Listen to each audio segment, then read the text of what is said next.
All right, boy. All right. Episode 3 of our widely credited podcast, Assorted Thoughts Co, starring Hunter Williams and Cooper Langlois. You know the vibe. All right. Our first topic is obviously got to be the 6ix9ine song. Hold on. Live. We are going to have a regular introduction, but just since this is very, very fresh in our memory, we want to talk about this right now.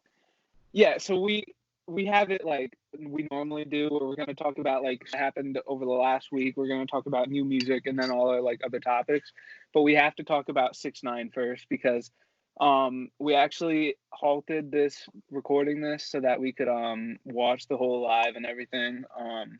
I probably listened to the song like 5 times already, I'm not gonna lie. It was like it wasn't great, but like it was fire just because of the moment.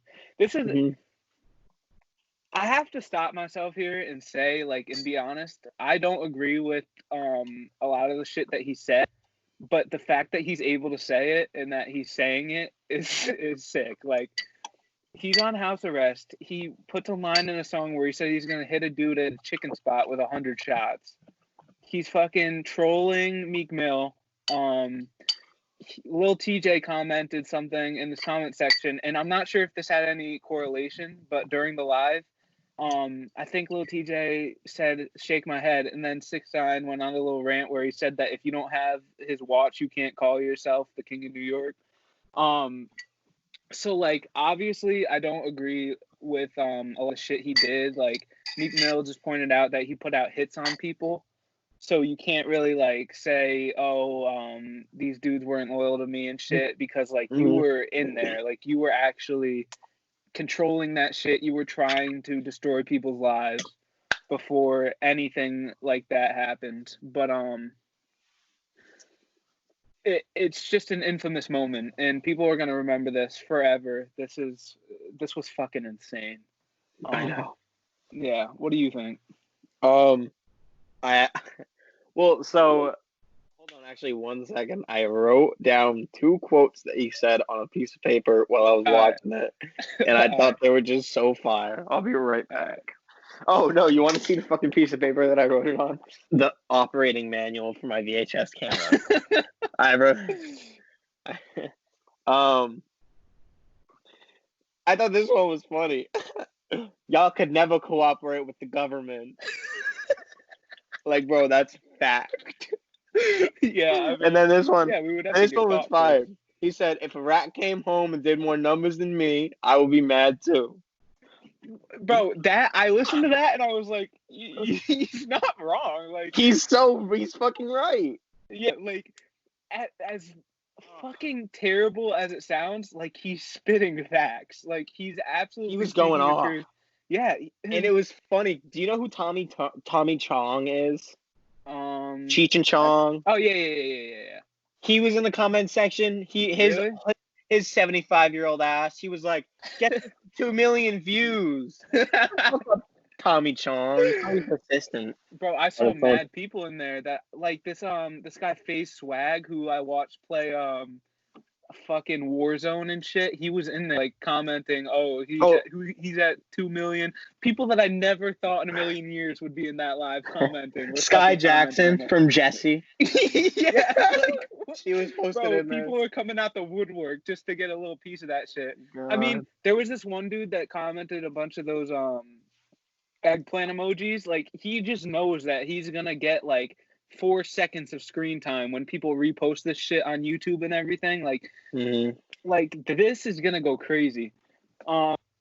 He had 500,000 people click on the live just off the notification, because I got the notification at the top. I clicked on it and it was already at like 495, and it just went up. It went up to like 1 million within a minute. And then it was going up like 100,000 every minute until he reached like 1.9. That shit was insane. Fucking Seth Galante created Zella Nationals. I didn't do that. No. I actually think I didn't do that. But yeah, this shit was just monumental for hip hop. And I know. not necessarily in a good way, but just in a way, you know, like this was a moment. Did you enjoy the song? I was fucking with it. I thought it was when he started actually like rapping and not just screaming over a beat, like it didn't sound great. But everything else, like he said, how I ratted and came out to a big bag. That shit was apparently. Did you see Academic said he made 20 million while he was in jail? No. He made like 10 mil off the royalties from his first album, because he never got paid for it. Apparently, he made 7 mil off his mixtape that he put out while he was in jail, and then he made like 2 more million off of just like random shit. But I just want to. The other question I have is like, his lawyer said that he wasn't going to be trolling people, and he's already trolled every person who raps in New York. Meek Mill. He's got dudes commenting on his shit. Say like, and I just wonder like, how is this going to pan out for him in his whole house arrest thing? Obviously, he didn't actually kill anybody at a chicken spot, but like with the feds watching, you can't even be rapping about like shooting people. And obviously, he's under house arrest. So like none of this shit is possible, but still just funny to me that he's really not giving a fuck about any of this shit. He apologized to his fans.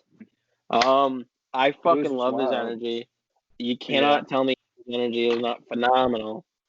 And I thought the song was pretty catchy. I thought he's always got a couple lines in there that I'm like, ooh, that's fire. Yeah. But all right, well, after that, let's just move on. So the introduction, we're gonna go right back to that. And so welcome back to Assorted Thoughts Co podcast. This is episode 3, starring Hunter and I. We got pretty good feedback for our last one, and our first one got a lot more views. Yeah, we're at 100 views on our first one. I checked the other day. I don't know if it's past that yet. But we had 100 views on the first one. We're sitting around like 40 or 50 on the second one, which obviously there's going to be a drop off. Everybody's going to tune in for the first, and then it's going to drop off. But I really can't wait to see this shit grow. I think it's great that we already have 2 episodes done, and it looks pretty good. Yeah, I think we can definitely improve, and there's some shit that I want to improve on. But there's always room for improvement. There's never anything that's perfect, except for me in general. But you know, I'm just a perfect person. We're just gonna hop into it. We either forgot or just didn't even see some shit from last week. The 2 things that we honestly forgot that we had written down and shit were the Mac Miller album Kids, and then I had listened to Moana. Was that out when we recorded last week? I don't know. I just saw it on my suggested and I threw it on. Because I watched that shit the day it dropped because I saw somebody tweet out that it was like a fire video, but I don't remember if it dropped before and why I didn't write it down or anything. But then we also have Self-Preservation by Ace Hood. Wait, I just wanted to review that because we haven't heard shit from Ace Hood. And I'll go first. Somebody put me on to Mozzy. And he dropped an album last week that I didn't even notice he dropped until Monday. So So what do you want to talk about first? On the paper, you had the Beyond Bulletproof album first. Yeah, I was gonna do that one first, unless you want to do something else. No, we can do that first. All right. Did you listen to it? Yeah. Okay. Do you want to go first? Yeah, I don't have much to say, so I'll go first. All right. Yeah. I never heard of this guy. I gave it a 3 out of 10. I really didn't like it. I know, Really? I know that kind of style of music, and I've heard it in other artists doing it, and I just cannot bring myself to appreciate it. Mm-hmm. I just don't like it. Obviously, I'm not saying I don't respect it. It's just not for me. Yeah. And I don't. I mean, I know he's probably gonna blow up because it's just the sound that everybody wants to hear. Really? Yeah, I think Omar's about to be on that shit. He's about to be like, "Ooh, bro, pass me my sweet tea." No. He is not. Pass me my sweet tea, bro. People want to hear shit they want to hear more mumble rap shit. This is not that. This is So what To I me, compare him that's to, what? comparing to. So the subject matter wise, he's talking about a lot of hood shit, like where he comes from. I thought it was a little more like Nipsey, and then the flow and like his cadence and the way he just like he doesn't really stick to a singular flow or anything. He's kind of fluid throughout his songs. I kind of compare that to like G Herbo a little bit. Wasn't G Like Herbo just on the album? yeah, he had a feature on one of the songs, and you could tell that they sounded pretty similar. He got a King Von feature, which obviously King Von's super hot right now, especially in the streets. Not like fucking, not everybody's listening to him, but like street dudes are listening to him. He got a Shorty feature. What? I've never heard that name in my entire life. King Von? I've never heard that name in my entire life. What? You never heard a Crazy Story Part 1, Part 2, Part 3? No. Really? I've never heard that name in my life. Who did I? Somebody put me on. But like not like they didn't tell me to, but I heard it on somebody's story or something.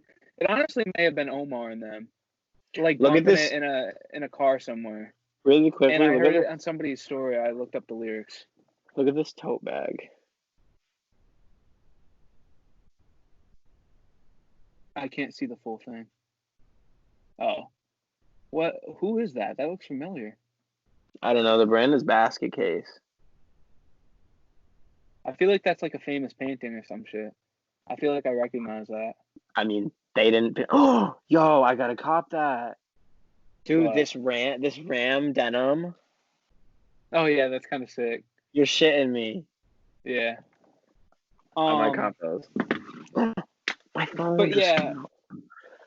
What? My phone just fell down the side of my bed.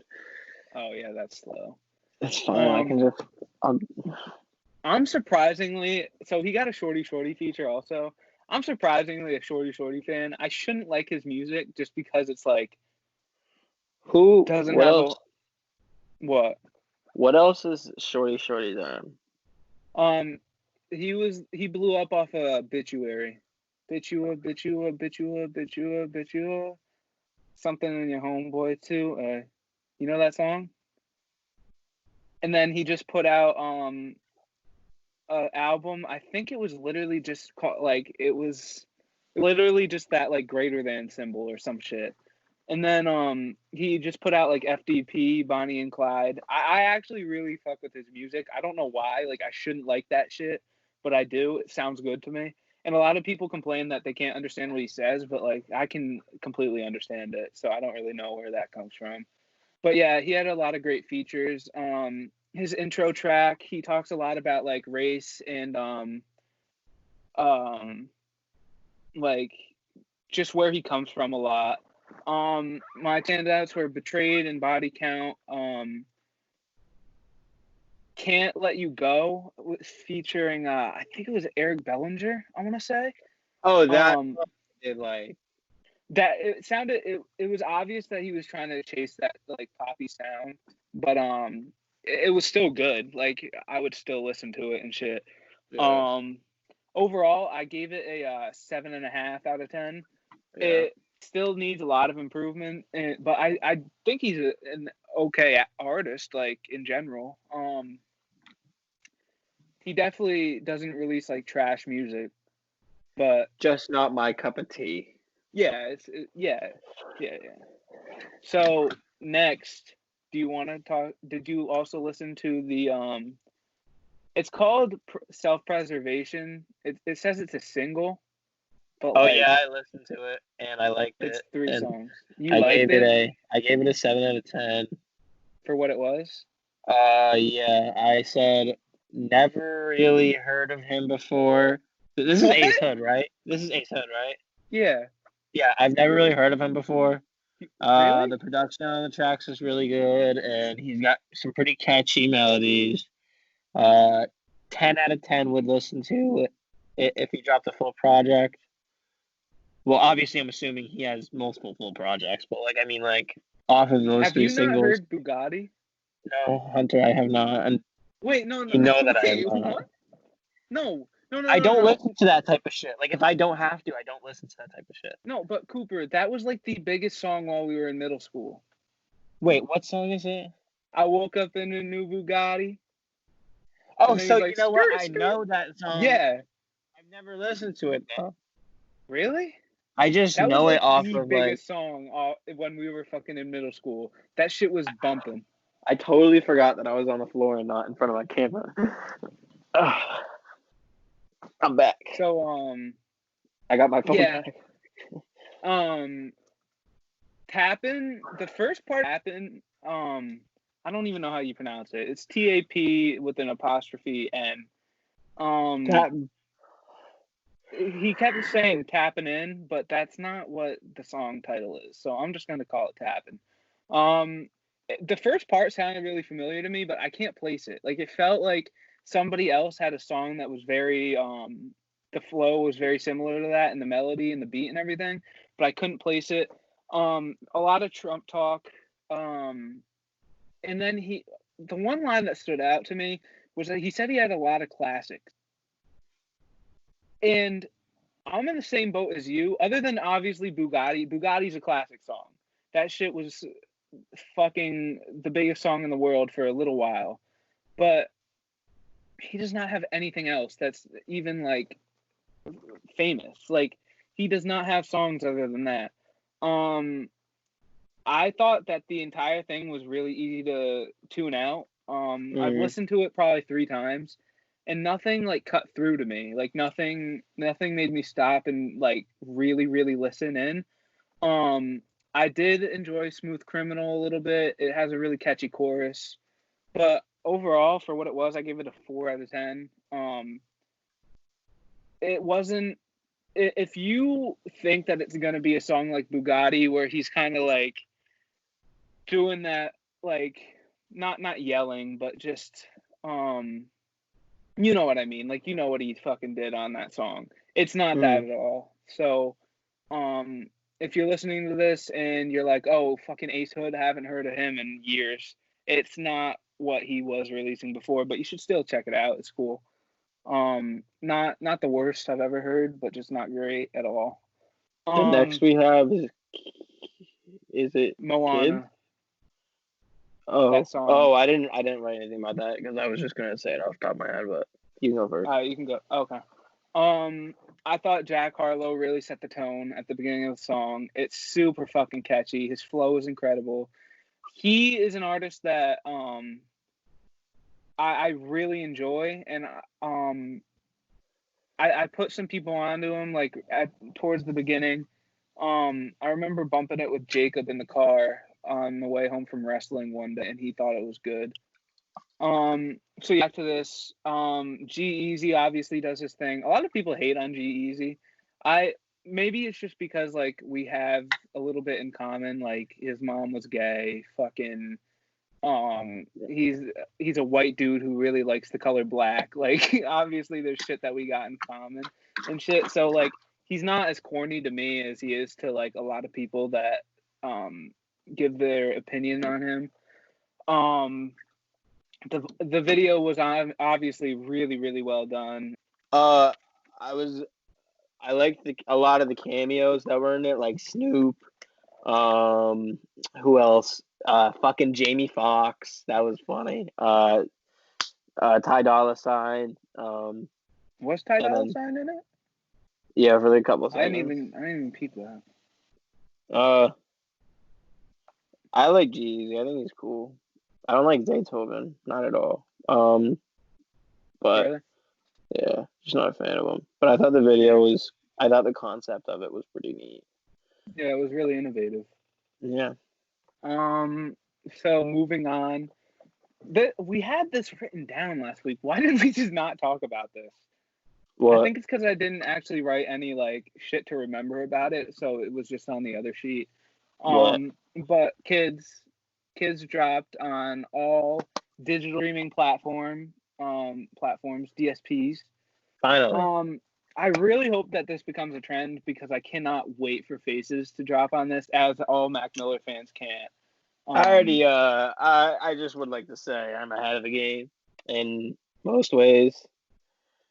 I already have Yeah. it. Look.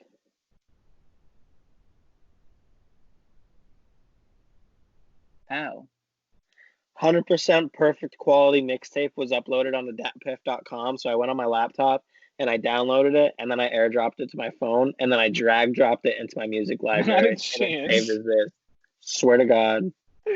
That's how I get, dude. If my Apple Music runs out and like I don't got no bread, I'll go on and I'll illegally like I got mad like Mac Miller shit downloaded on my phone, like the blank ones.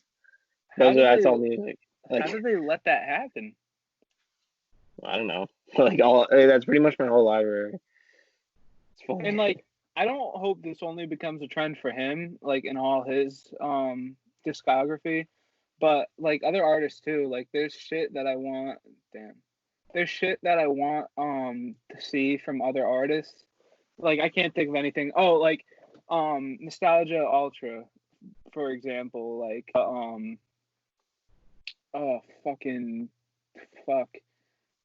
See, this is why I gotta write shit down. Yeah, like dude, it'll be like fucking Kanye West, and I just won't be able to remember his name. Like my memory has gone, completely gone. I can't remember like entire words anymore until people remind me.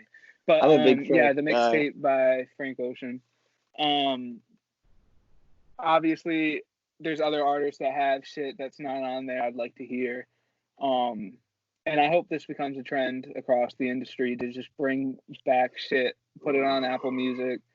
Other shit too, but mainly Apple Music because that's the superior digital streaming platform. So moving on to, do you have anything else to say about that? No. It's not really like a huge deal or anything.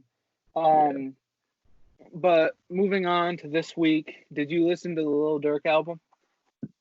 Let me see. Yes, I did. Do you want to go first? Or do you want me to go first? I'll go first because I don't have much to say. Once again, gotta switch up the color though. What color are we going with? Purple. I like purple. Favorite color. Yeah. Okay, so Lil Durk's album. Couldn't tell you the name of it if you asked me, but I just said Durk. 6 out of 10. Just because y'all waited 2. You heard the man. But I gave it a 6 out of 10, which would be a D-. Passing grade still. Yeah. I said it was sort of repetitive. You can disagree with me. I still won't care. Definitely was an upside that it wasn't super jam-packed with features. There was like a fair amount of features, but there was a good amount of solo songs, which I would like to see more from more artists because everybody loves the fucking jam-packed with features. And then I thought the beat, there was pretty good production and beats on it. I thought that was good. And that's pretty much it. There weren't really any standout tracks to me, honestly. Not gonna cap. Before I go into it, I do have a Lil Durk bias because he makes the type of music that I like, which is like rap infused with R&B and like just sing-songy shit that you still has bars. One of the initial tracks, he talked about how his bro can't smell vagina because he's locked up, and that's why he has to fuck his lotion. Not really sure where some of these lines are coming from.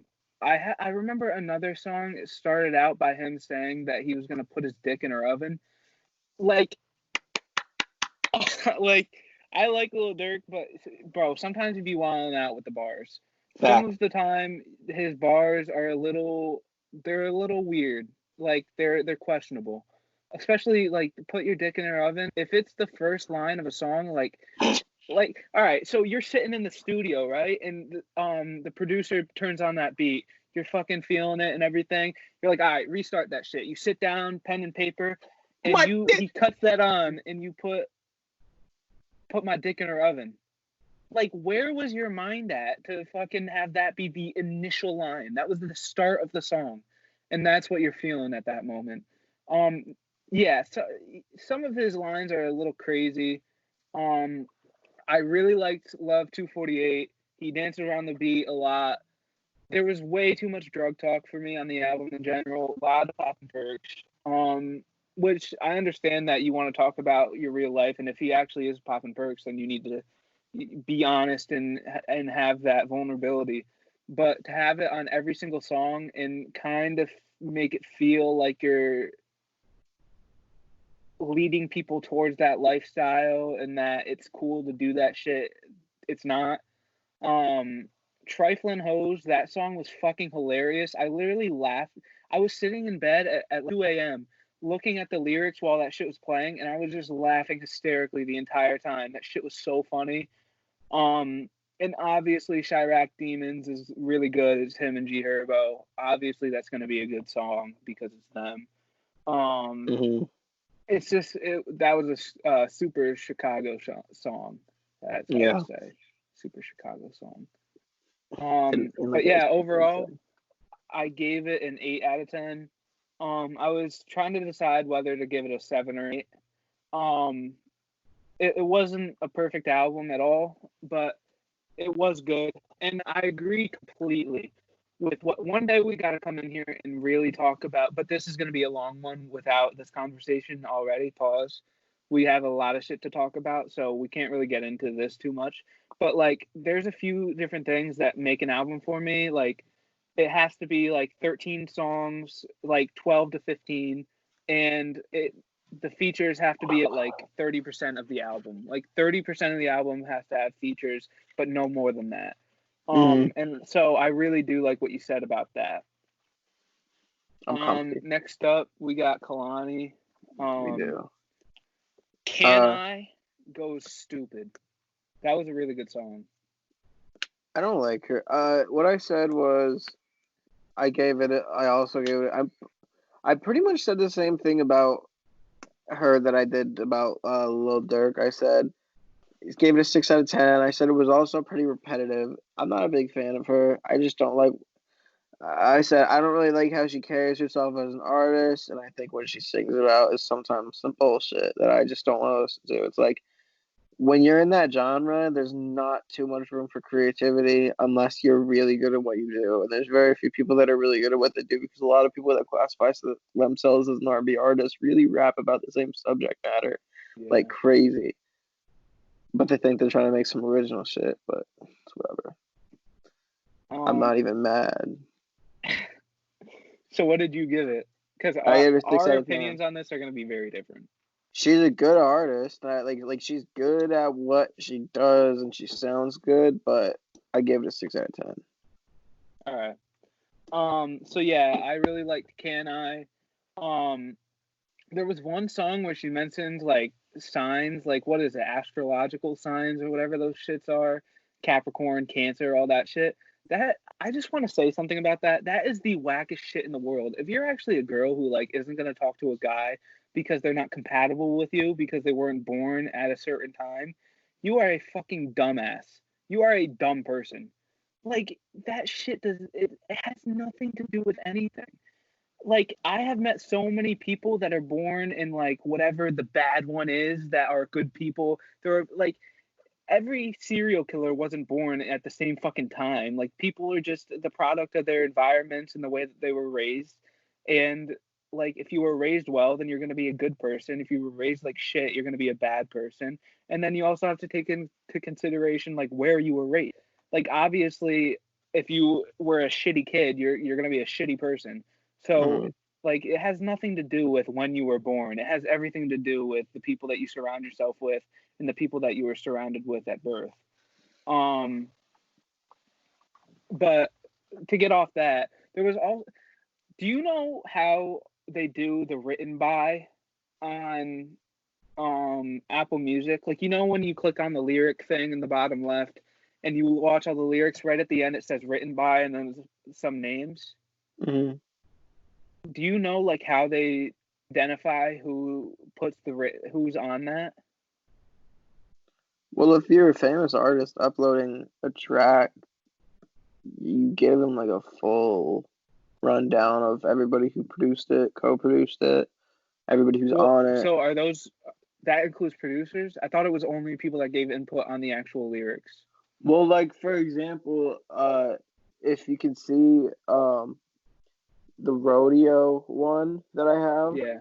that's the back of the album with all the tracks on it, and it gives every single person that was involved in making the song, like that kind of credit. But at the bottom of like let me see if it has it at the bottom of this, because this is, yeah, like it'll just say written by, shout out King Cruel, by the way, but it'll just say written by so and so. Alright. But yeah, why do you ask? Because, alright, so one of the Kehlani songs, I'll read you some of the names that was on the written by. I forget what exact song it was. Oh, it was on Everybody's Business. That was the one where right before it was some like these two dudes talking to this girl about how it's their business what these like rapper. I don't know if they were specifically talking about her and she took that from like a podcast or a show or whatever. I'm not really familiar with their voices or anything, but so I don't know if they were specifically talking about her and like YG or what was going on there. But it starts out with like a little skit and then it goes right everybody's business. And these are the fucking names on the written by. You have Trinidad James. Wait, what was that? Did 6ix9ine just go live? No, that was my phone. 6ix9ine. No, 6ix9ine added to their story. I just got the notey. You should go check that out because I can't because I'm on. I got you. So you got Trinidad James, you got Sean Carter. Is that Jay-Z? Yeah, and then Pharrell. So I cannot imagine the fucking thing or the studio set.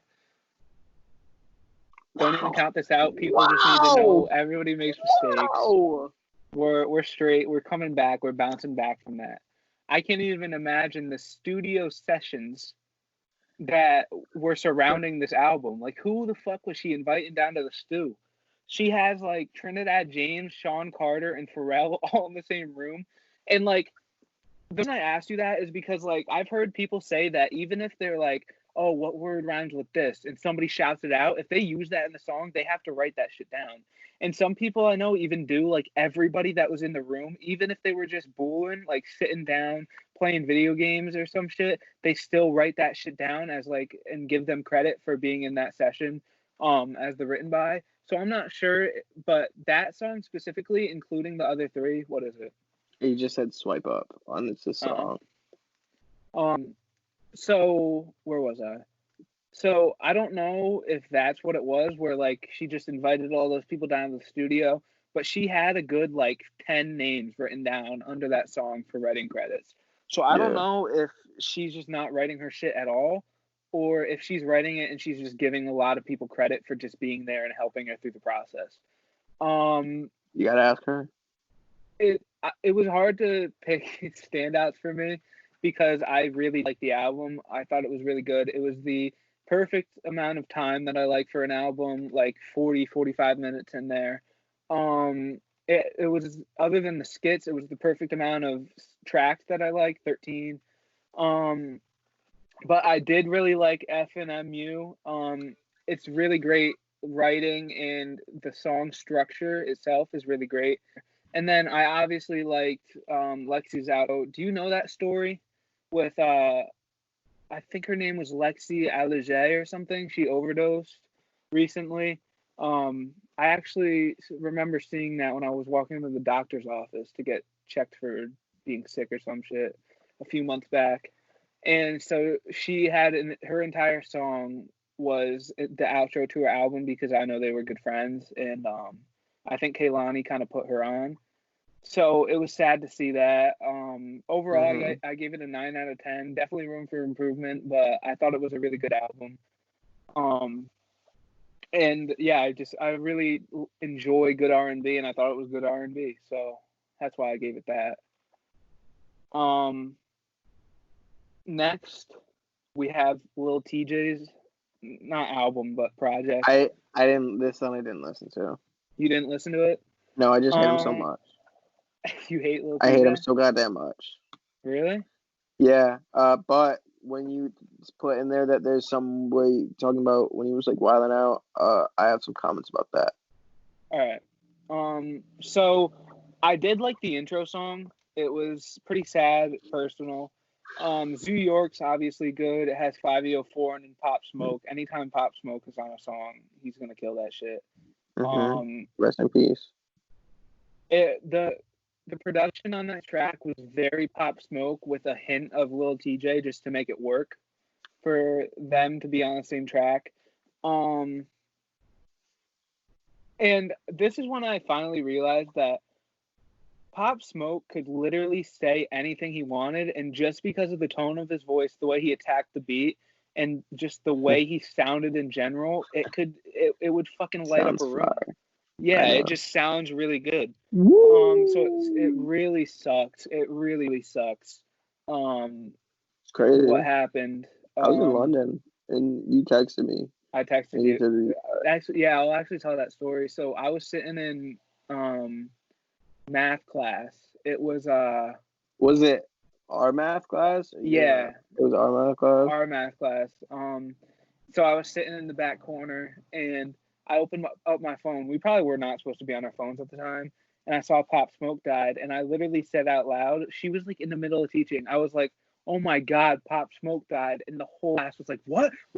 Anthony Roman was sitting in like the middle, where he sat.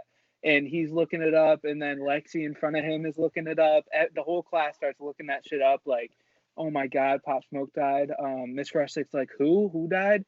And we're like trying to explain to her that this is like a big deal. Like, this dude was at the height of his career, and then not even the height. He was still growing as an artist.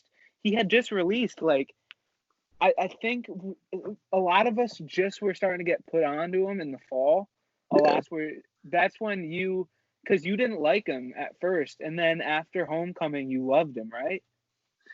After Homecoming, I was shitting. I was like, woo! Yeah, like, because I remember playing that shit in the car, and you were like, oh, this shit's trash. And then you finally came around to it, like, right after Homecoming, and then you, like, loved it.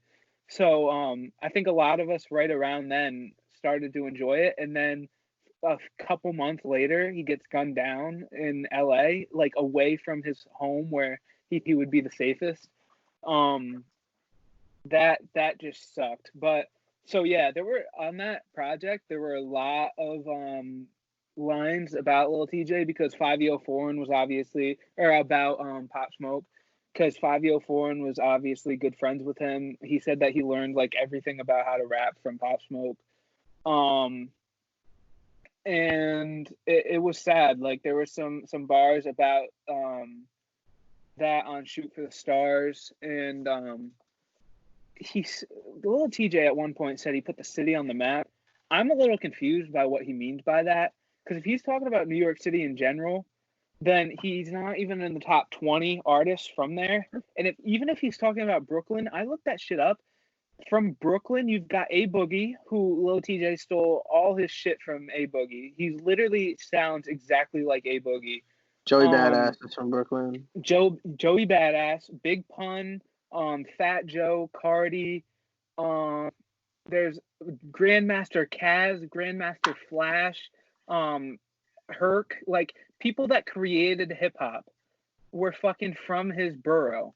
So I have no idea what the hell he's talking about, put the city on the map. Even if he's talking bullshit, that's still super disrespectful to his city in general, because literally hip-hop was created in that borough. So that's insane for him to say that. And this is a good segue right into, he has been wilding out. So do you want to start by talking about that? Yeah. I just said, all I heard was that he flew a bitch out and didn't tell her that he wasn't paying for her flight back home. Yeah. Is that what happened? All right. So, yeah. What happened was he flew Ruby Rose out. Do you know Ruby Rose? I know who she is. She has a very other infamous story pretty similar to this with your man's Playboy Cardi. Do you remember that story? No. So apparently Playboy Cardi shot in her direction one time when she was at his house and she didn't do anything, and she ended up calling the cops on Lil TJay. So I looked that shit up because I saw like a meme, and it was like what the hell did Lil TJay do for her to call the cops when Playboy Cardi literally shot a gun at her and she didn't do anything? And I looked it up. Playboy Cardi really shot a gun in her direction at one point in time. And that shit was Really? funny to me. Yeah. Like, so I don't know what the hell he did to her, because obviously that's fucked up to not pay for a flight back.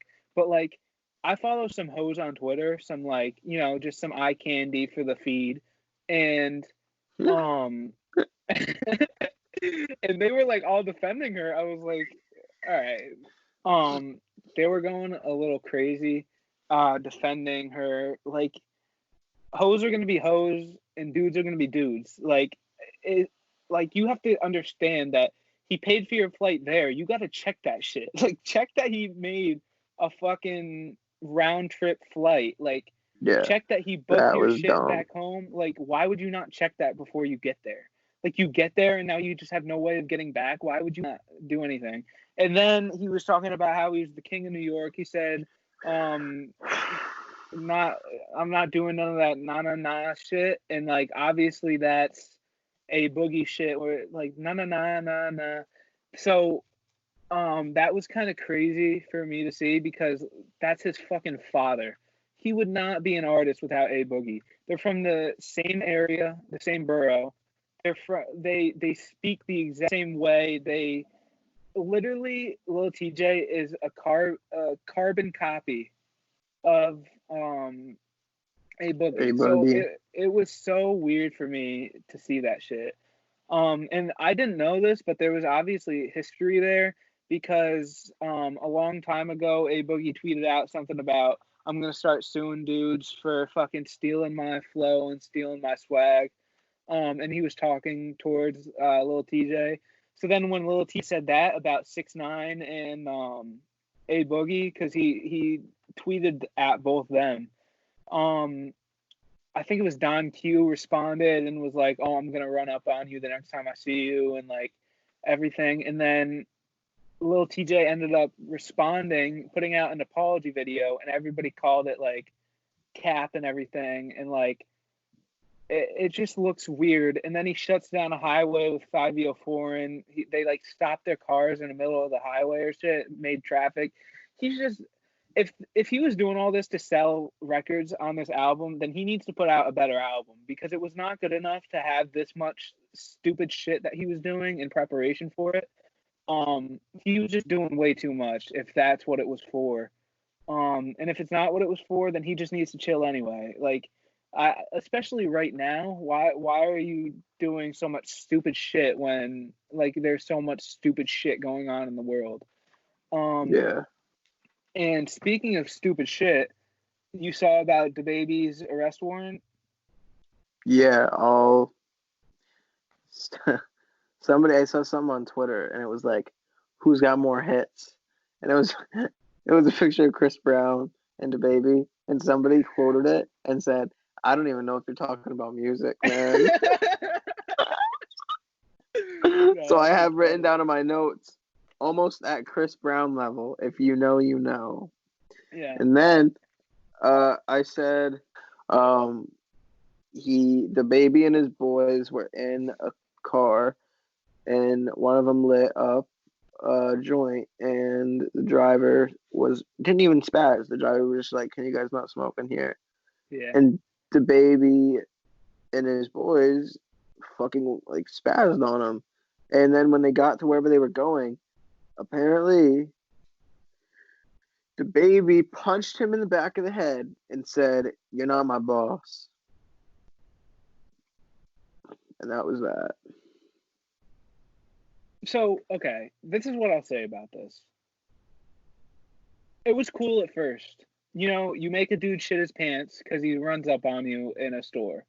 You defend yourself in your home and kill a dude because he runs up in your house. You kill a dude at Walmart because he runs up on you and your family. You're protecting your family. All that shit's fire, and it shows that he's a real dude and that he'll actually do shit.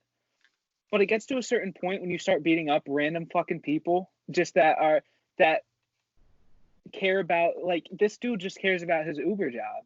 Like, if you have an Uber that's smelling like weed, that's not a good look, and it could result in your Uber account getting suspended. I don't really know how that shit works, but I'm sure if fucking Karen down the block fucking orders that Uber and she smells weed, she's reporting that shit and something's happening.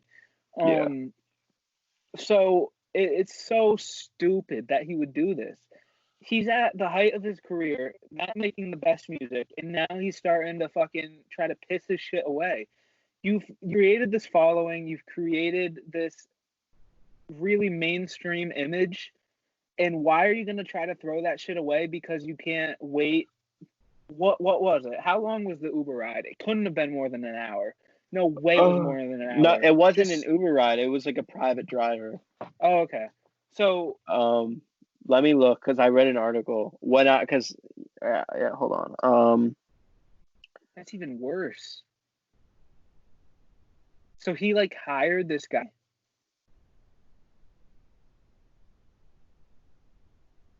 I'm looking it up. Hold on. Law enforcement sources tell TMZ the driver got a call to pick up DaBaby in Vegas back in November. So this happened back in November. So it's like, but he's getting charged with it now. So it's similar to an Uber, but it's probably just for like high celebrity people. Like it's pretty much Uber for like celebs. It's not like a guy that he has on payroll or anything. Like fucking Drake has a driver and shit. It says it was a Mercedes Sprinter van, and that's a very nice van. So yeah. We're told after a few stops, DB and his friends sparked the joint, and the driver told them that's a no-no. That's a weird way to fucking put it. Yeah, I know. I think I read that. TMZ.com. Cops say the rapper and his friends started cussing out the driver and threatened him. And when they got to the Hard Rock Hotel, the driver told his passengers it was time to pay up, for the ride. Yeah. The driver claims DB punched him in the back of the head and said, "You ain't the boss." Our law enforcement sources say one of the suspects said, "You're lucky you're not in my city because I would have killed that cracker motherfucker." We're told DB and his friends got their bags, but not before someone allegedly said they would have left the driver dead on the road. We're now told there's an active arrest warrant to bring in DaBaby for misdemeanor battery. This dude's a fucking dumbass. Ooh, as we've been reported, back in December, he was caught on video assaulting a hotel worker. This dude cannot keep his hands to himself. Well, all right. So the hotel worker, I agree with a little bit. He didn't really assault the dude. He just kind of So what happened with that was slapped him up a little. I remember a little bit. He told the dude not to take a video of him with his kid because his kid was there and he doesn't want shit with his kid online. So he told the dude not to take a video of him. And then as he was leaving the place, the guy walked outside and DaBaby was across the parking lot, and he looks over and sees the guy recording him. He just told him not to. And while the guy's still on the job, so he walks over, and I'm pretty sure he broke the dude's phone and shit like that. So that I agree with a little bit because you're there to do a job and you're not doing your job. Instead, you're recording people on property where you're paying for a hotel room and you're there to sleep and fucking you're paying do for whatever. Your privacy. Yeah, you're paying for privacy, and now you have people recording you. So I understand that to a certain degree, but this was totally out of the line. That was insane. Does he have a fucking manager that moves around with him that's a smart person and not just one of his homies? Not even just one of his homies, because you can still have a homie that's smart, but just he needs to hire somebody that can genuinely just keep him from doing stupid shit. Him and his friends, he needs a dude that is damage control. That he's at the point now where he's making enough money. I'm sure somebody would be happy to follow him around, make $60,000 a year, carry a gun, make sure be kind of security. You can even hire on the inside. I don't care, but just somebody that can think with common sense, because none of his friends obviously can think with common sense if you've got two of them making death threats towards a fucking somebody that's literally getting called to do his job and following the rules. Um, so yeah, that I think that was totally out of the line. And I don't know what it's gonna take for this dude to have a wake up call.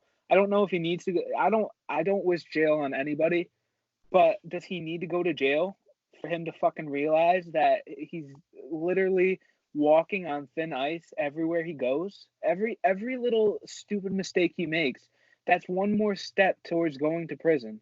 If you fuck up a bunch of times, eventually your judge is gonna look at it and say, "Hey, you've been convicted of 6 assaults over the last couple of years. I'm giving you a year to sit in jail and think about this shit because I've given you too many passes, too many get out of jail free cards." And I don't know if he needs that or what, but he just needs to be a better decision maker. He has no common sense whatsoever. I know. All right. Well, next person we got is Denzel. Yeah. Did you see what this was about? Like the article that they did? Yes. The 3 more albums and then he's done. Yeah. Denzel Curry has said that he's going to be doing 3 more albums and then he's done. Is that what we're focusing on, right? Yeah. Okay. Sounds a little bit like writer-director Quentin Tarantino. He's making 3 more films and then he's done, which is pretty neat, little correlation. But I said in my notes about this topic that I believe he's shown everybody all of his abilities, and his plan for 3 more albums is smart because you can only get so creative, and he's already like gone down many different paths and covered a bunch of different types of sounds and experimental sounds and whatnot. And I think he's done a good job showing everybody's abilities, and I think 3 more albums is the perfect amount for him. Yeah. Just speaks to before he could, because I feel like he could go his whole career without becoming repetitive. Yeah. Thanks. 3 more albums, as long as he does it right, I think it's good. If he releases 2 average albums and then 1 good album, I'm not gonna like that. But if he really takes his time, spans this over the next few years, releases like an album a year, I think he could do this really well.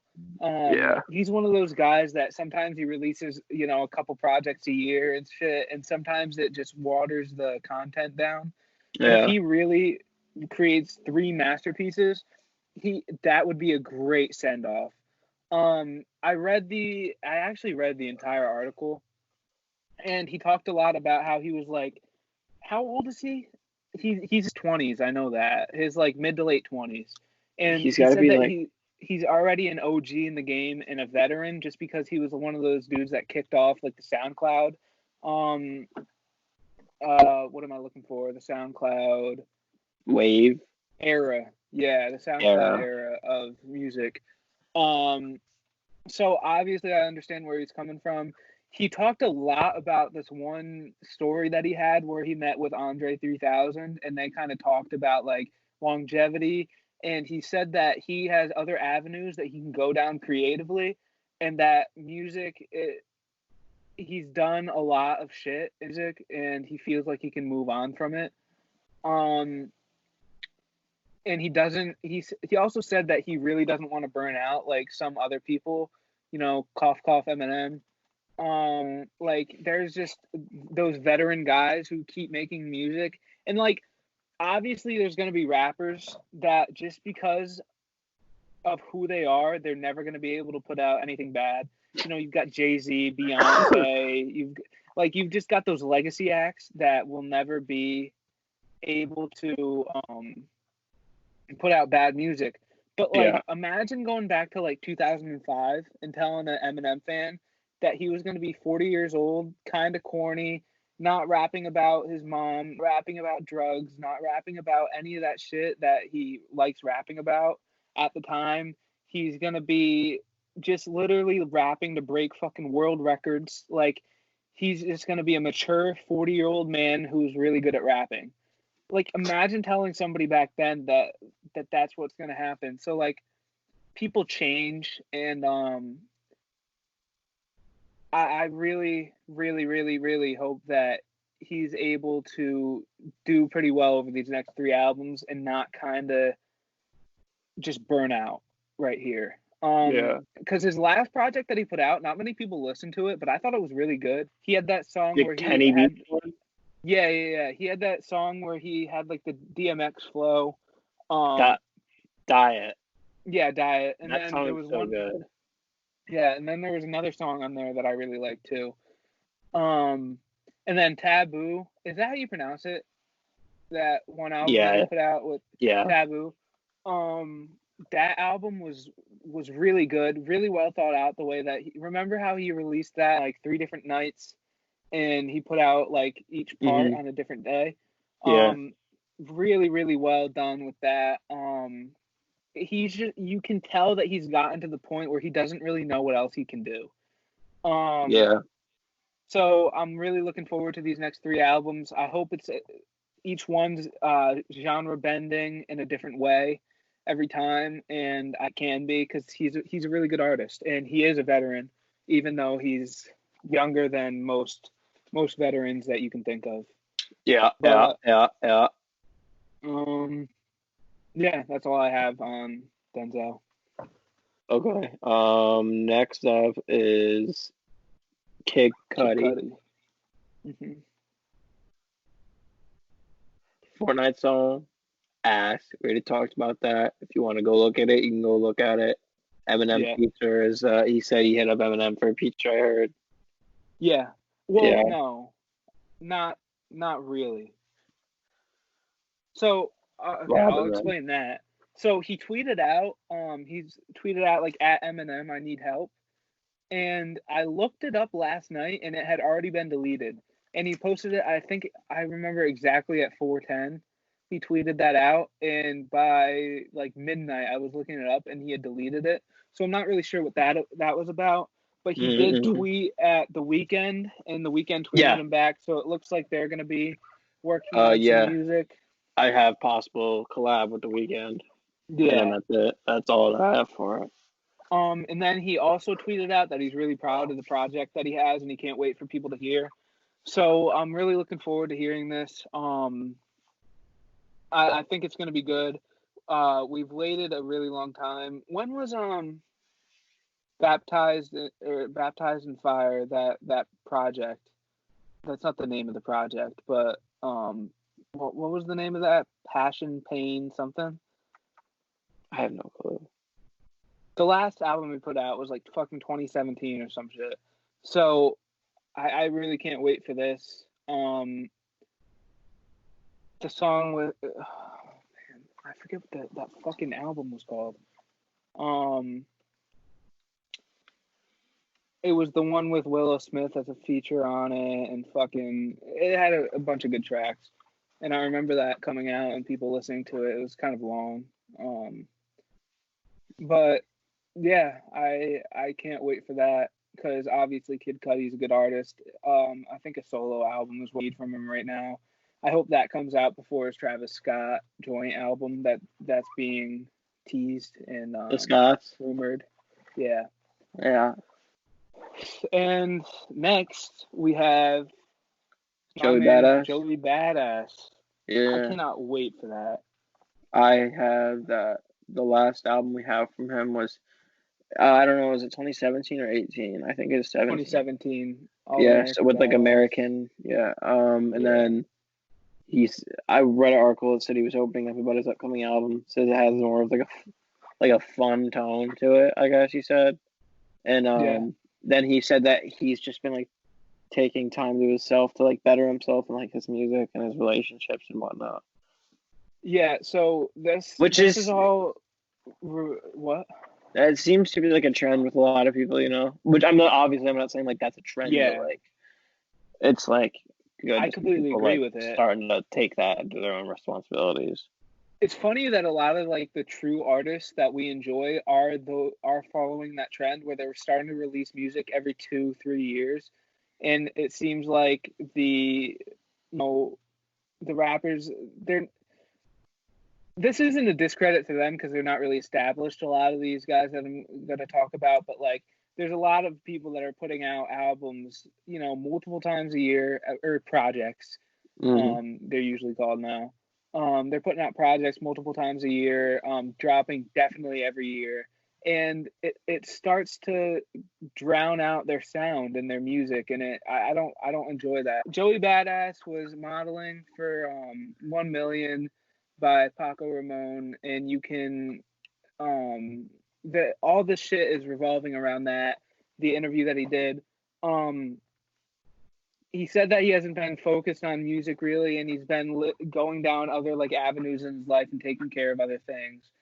And he said that you need to experience life and then reflect on it, and then be able to make art around it. And I think people don't really take that time nowadays, and I really enjoy the that sentiment that he put out there. And a lot of people in our generation, like our peers, aren't gonna really understand that because they think that you just make party music and it's timeless and everything. Yeah. But if you're really an artist and you're actually good at that shit, then you're gonna understand that you want the music you make to reflect the things that are happening in your life. And if your life is sad, then you need to make sad music. If your life is happy, go make that party shit. But there's a lot of dudes out there that are fake happy just to sell records, and I don't agree with that. Yeah. So I really enjoy where he's at. He gave the example of 6 months to live life, 6 months to reflect, and then you're able to make that music. But 3 years is a little much at this point. So he said that in the next 6 months we're gonna get an album. Yeah. I'll throw some pictures up of the modeling campaign too. Yeah. Yeah, it was cool. I watched the advertisement for it, and it's cool. Is it like a commercial? Yeah, it's like a commercial. It's what song? The hip hop something. That's the song that's playing in it. It's funny.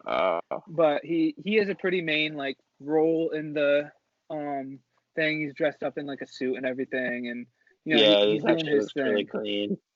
Yeah, it does. It's all like black and white and shit. Yeah. Yeah, so he's obviously been doing other things in his life, and I cannot wait for an album him. I think we've already said this on this podcast in the 2 episodes that we've done, that I'm a big Joey Badass fan, and it actually surprised me. I looked this up while I was playing Warzone. We were just chilling in we just got in zone. We were setting up, so I knew we were going to be there for a few minutes, and I saw that there was some Joey Badass talk, so I looked it up, and it was like really cool to see that this is going to be happening and this is going to be going down. And I actually was surprised to hear one of my friends that I was playing Warzone with was like, "Oh, that's that one dude that made this," and I was like, "Yeah," and he was like, "Oh yeah, he makes good music," and I was surprised that there's actually some buzz around Joey Badass. So yeah, I really can't wait for him to drop because it's been a while, bro. And he just put out that song, something New York, with like some other artists. Wasn't great, but that feature on fucking, was it West Side Gun's album? Yeah, West Side Gun, 327 with Tyler the Creator. Very good verse. I really like that verse. Yeah, I really like that verse. So if he puts out good shit, then I can't wait. It's gonna be great. Mm-hmm. The last topic, other than window shopping and assorted thoughts, is gonna be, it's something that I thought of the other night. It was actually like 2 days after we recorded our last podcast. And I have a question for you. Do you think there is a tie between the feeling of invincibility and artistry? I need you to break that question down a little bit. All right, so I'll give you examples. So Lil Peep was taking drugs from fans that he didn't know what was in them, like not trusted people. Mac Miller, everybody knows his addiction history, but he always said that he was never going to go cold turkey and he was always going to experiment with drugs, even though he had that addiction in his past with lean and shit. Then not even just drugs. Well, I'll say also Juice WRLD pops a bunch of perks just so that he won't go to jail. Because he gets found in a plane. So like, I'm not trying to make like jokes about any of this shit or anything. Just I'm putting that out there. Like, I'm genuinely curious to see what people have to think. And then X, it came out that like after he died that he would always like go to basketball courts and play with fans like alone, like run up, play with fans. He would flat box people. And then when he got killed, he was with his uncle in his Lamborghini, going to buy a motorcycle with no security, and then he gets killed. So I'm just wondering, these are all like legendary artists that have gone down the way that they've gone down, and it's all because everyone, it can be connected to them feeling like nothing, they can't be touched. So you like, does that kind of like coincide with like being super irrational and like being literally like having an I don't care about anything attitude? Well, I think these guys all cared about stuff, but I just don't think they really ever clicked for them that they were at the point where they needed to be more intelligent with what they were doing. And in my head, I also thought maybe it's just fame, but you also have to look at some artists who weren't really famous at the time that they started doing this shit. Like Lil Peep was not famous when he started doing drugs and when he started rapping about doing drugs. He was not famous at all. He had a cult following underground, but he wasn't really at the point where like he was thinking that he was smaller than he actually was. Like it's obvious looking back that X probably did not understand how big he was as an artist in person, as like he was beloved by many, he was hated by a lot, he was just such a mainstream artist, and I don't think it ever really clicked for him that he couldn't just drive around in fucking Florida and do shit that he wanted to do with no security. Like he was just a real dude, and that never clicked for him. And then you've got Juice, like he would rather he thinks that he can take a bunch of pills instead of risking going to, and he probably would have got off the charges. I mean, they completely let off the weed. They found some guns, and I think they charged a few people with that. But like having some perks, like fucking Lil Wayne had heroin on him and shit. Like people get off of shit like that, and to think that you can't be touched and can't be hurt by drugs or people. Well, is there a connection with that and being artists? I don't think any of them think they're invincible. And I don't think any of them thought that. It's crazy that literally every single person you said is dead now, from almost all of them from overdosing. But I don't think that it's. I don't think that's the case because if you listen to the subject matter of what they talk about, they know what the drugs can do to them, and they're willing to take that risk because they don't really care about the outcome, and they are just not afraid of dying, basically. But like, if you want to take Faces, for example, he said in an interview that he was just sitting on so much money because it was after he dropped Watching Movies with the Sound Off, and I think, oh fuck, I don't know. I think it was just Watching Movies with the Sound Off, maybe Good AM. I think it was Good AM, and he said that he was just sitting on so much money that he didn't know what to do with, so he went out and he bought every single drug and tried every single drug, and Faces is a product of that. And I think he knew, literally, if you listen to fucking Faces is the most raw mixtape because he talks a lot about, he's like, oh yeah, like he literally says in a line, a drug habit like Philip Hoff and will probably put me in a coffin. And then he says, something about I'll probably overdose in a hotel or in a motel listening to I'm fucking running to the drugstore. And like, well, the first line is should have died already. yeah, like fucking they're. I think everybody that you at least gave me an example of was ready to accept the fact of death whenever they needed to. I don't think that it has anything to do with their artistry.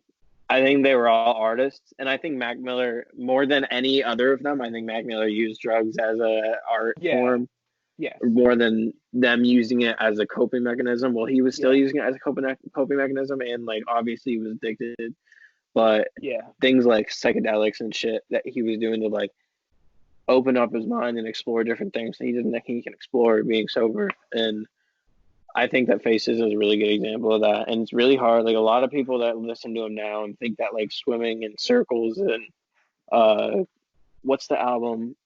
Divine Feminine.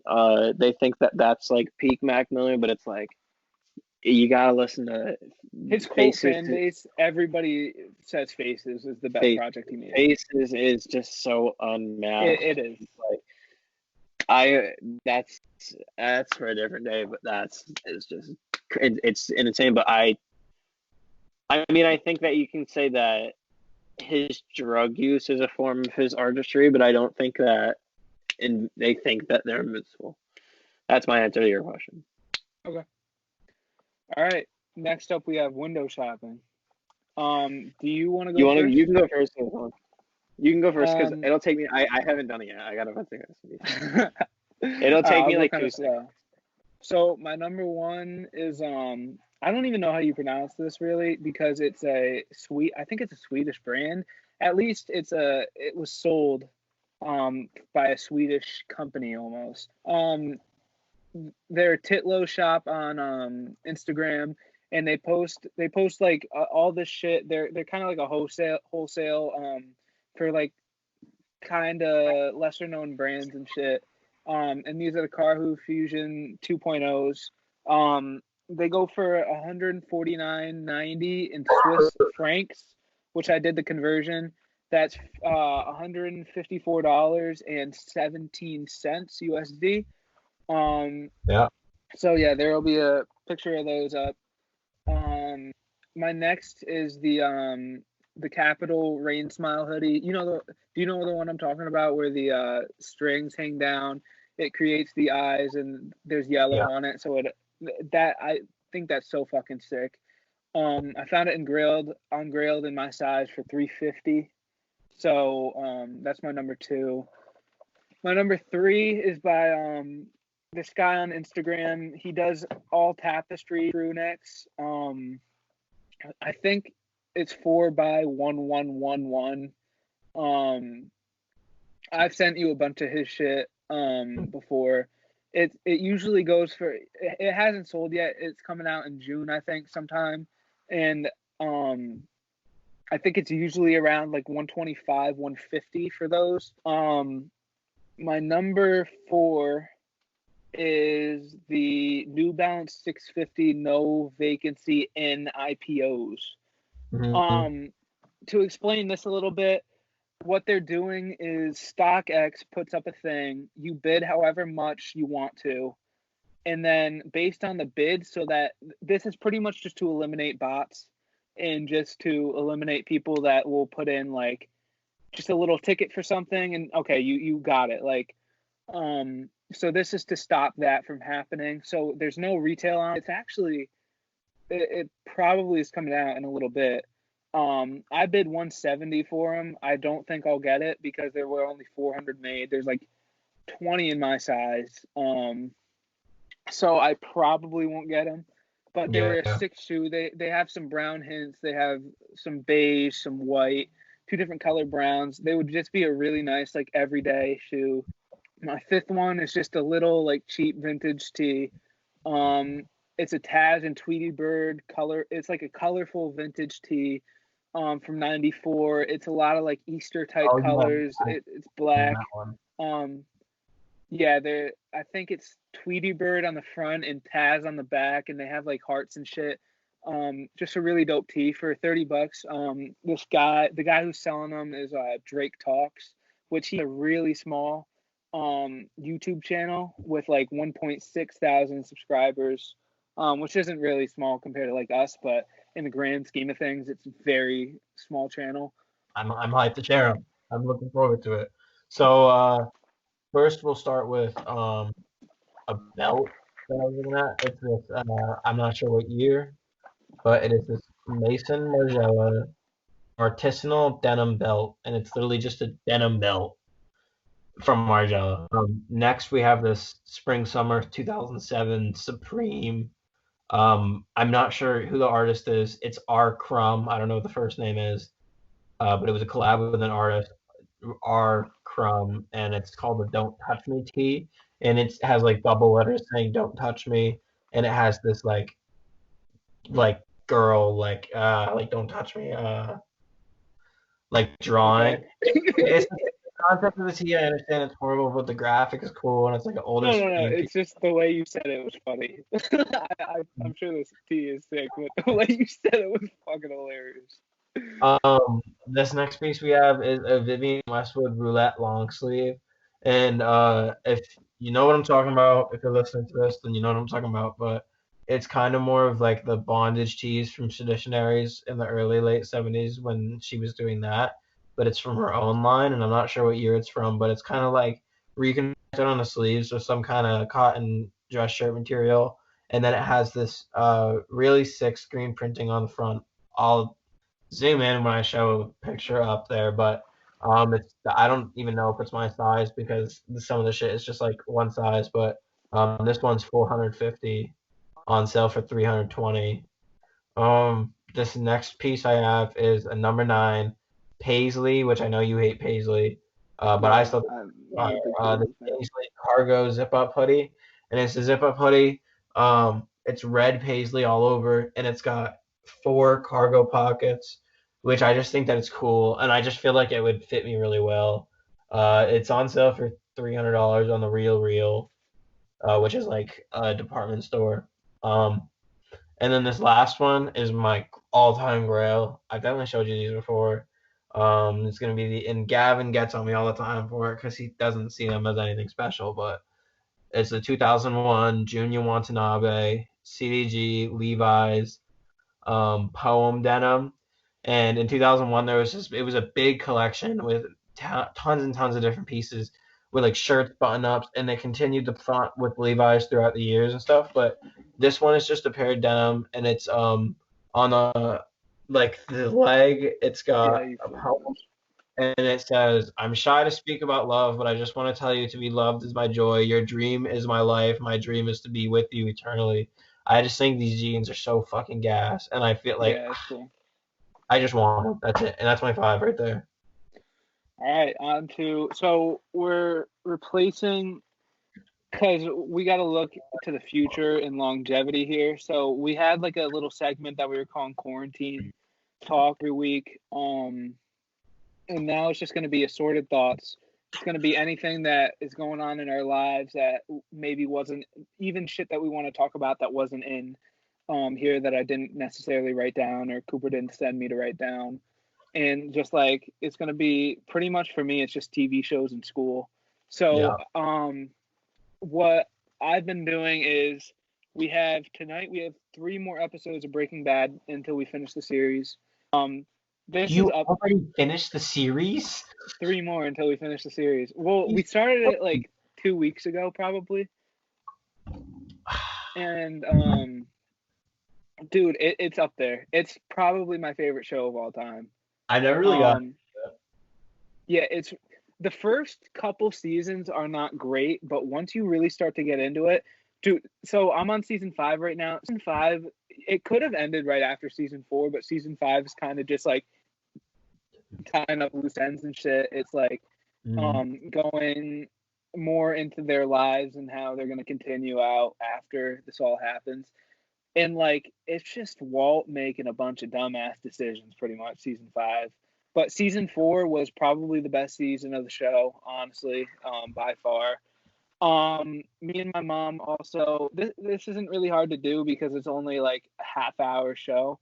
But we watched the entire 2 seasons of Atlanta in 2 days. That's a great show.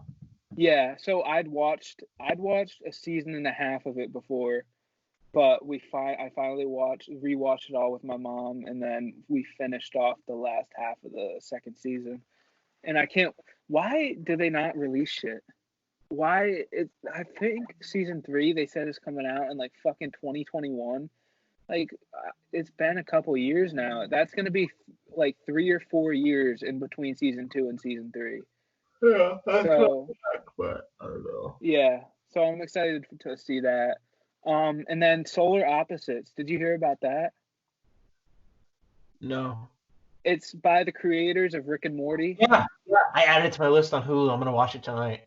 Yeah, so me and my mom are also watching that because like what I do is I wake up, I just like play a little like some phone games or some shit, watch a couple YouTube videos, then I go out there, me and my mom watch a bunch of shows. Mary gets home from work, we watch whatever show. So right now Breaking Bad.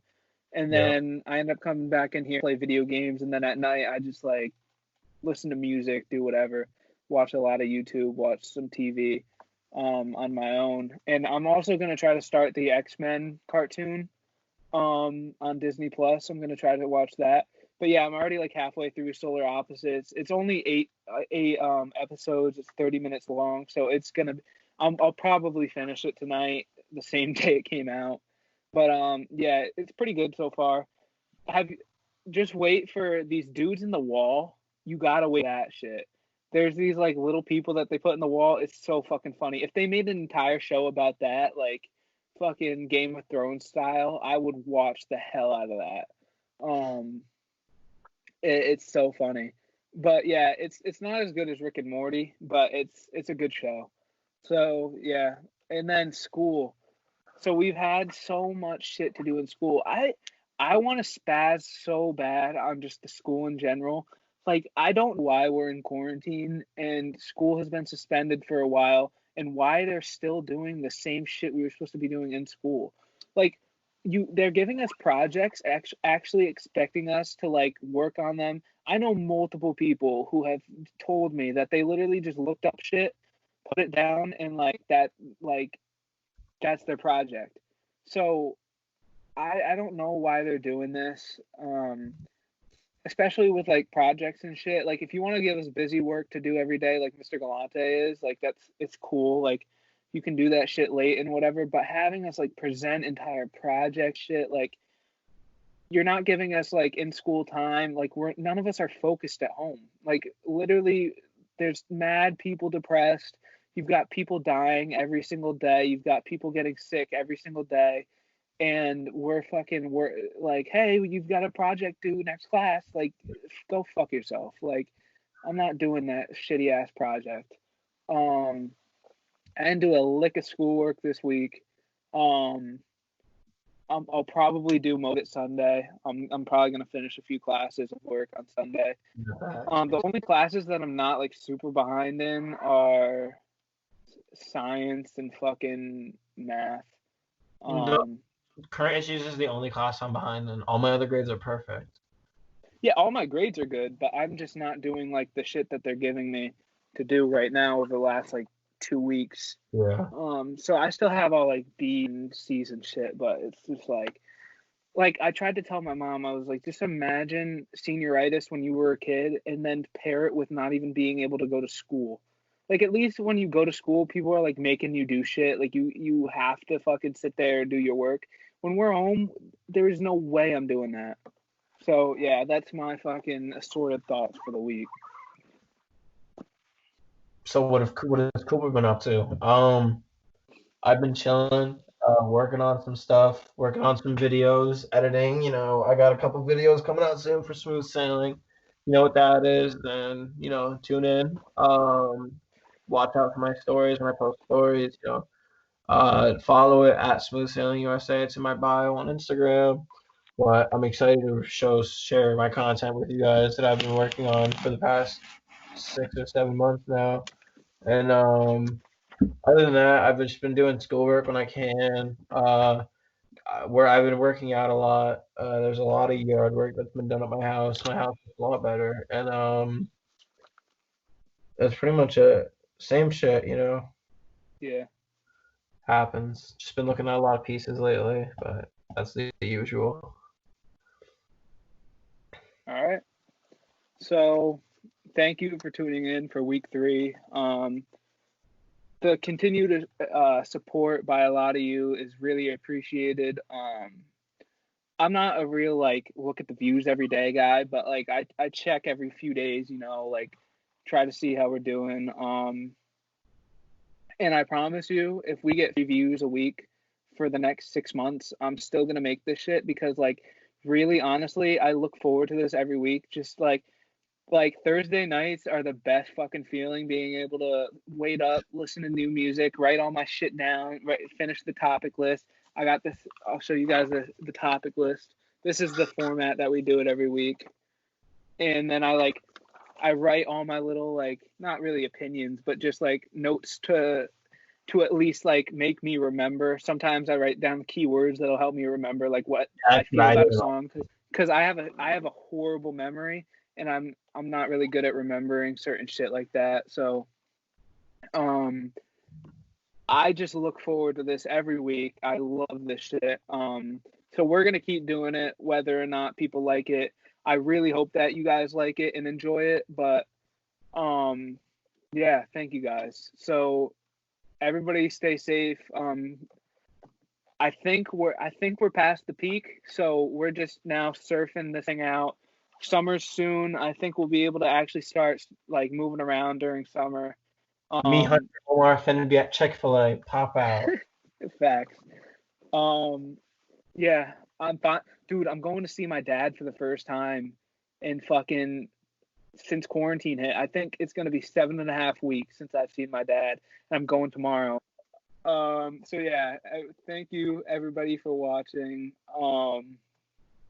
And we'll see you guys next week. Have a scrumptious day.